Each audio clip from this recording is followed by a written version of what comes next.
Paano nyo pinaplano ang operation ng negosyo para maabot ang goals at makasabay sa competition?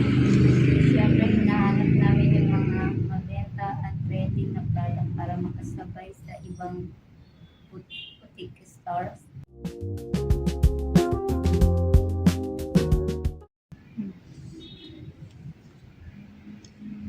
So, paano nyo naman napababa ang gastos habang pinapanatili at maayos ang product or serbisyo? Pinapababa namin yung gastos namin sa paghanap ng murang supplier. Okay. So, gaano kahalaga ang bilis ng serbisyo o deliver sa inyo? Importante sa amin yung mabilis na service para hindi maghintay ang mga customer sa amin.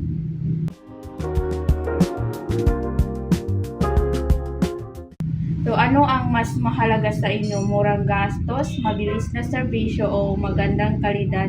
Bakit? Mas importante talagang magandang quality ng product para bumalik din yung mga bumibili sa amin.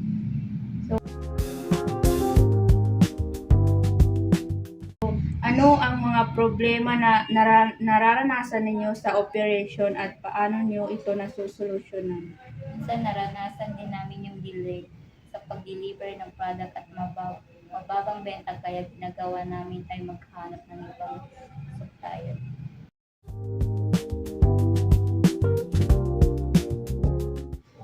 So, saan kayo kumukuha ng idea para sa bagong product or service? Kumukuha kami ng mga ideas na trending sa social media.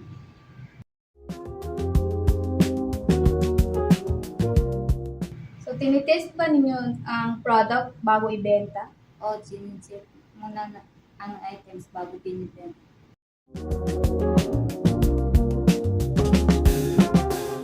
Paano nakakatulong ang feedback ng customers at uso sa market? Kakatulong ang good feedback sa amin para lumakas ang benta namin.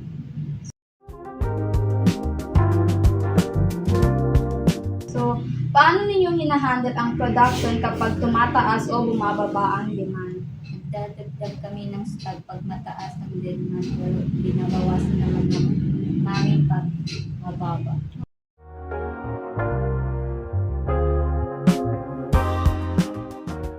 Para sa inyo, ano ang ibig sabihin ng quality?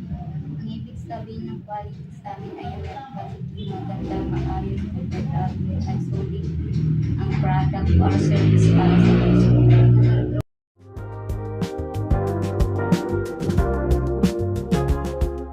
Bakit importante ang quality sa negosyo niyo?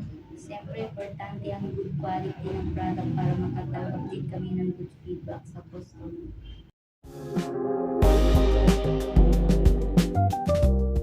Naranasan na ba ninyo na madilaw o kulang ang supplies? Ano ang epekto nito? O minsan may delay din sa supply kaya mabutan din kami ng stock.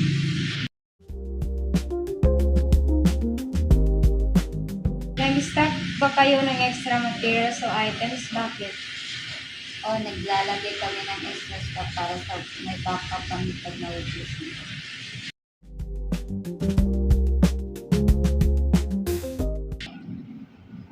Paano ninyo tinasansya kung ilan ang magiging customer? Hindi na namin ini-estimate kasi minsan wala din kami customer.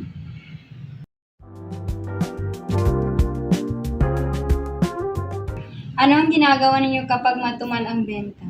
Ibibigay kami ng promos kapag mahina ang benta.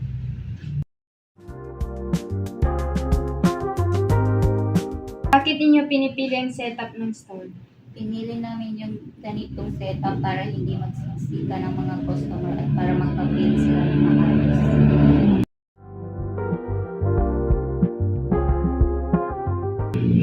Gaano kahalaga ang madaling access sa item at storage? Mahalaga ang madaling pag-access sa storage items para hindi mag-delay yung service sa mga.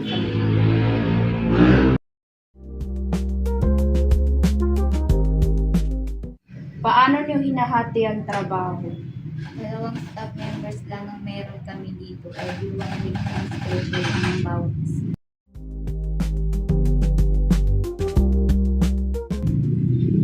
Minomonitor ba ninyo ang trabaho ng empleyado? always namin i-monitor ang mga empleyado dito para malaman kung focus ba sila sa trabaho nila.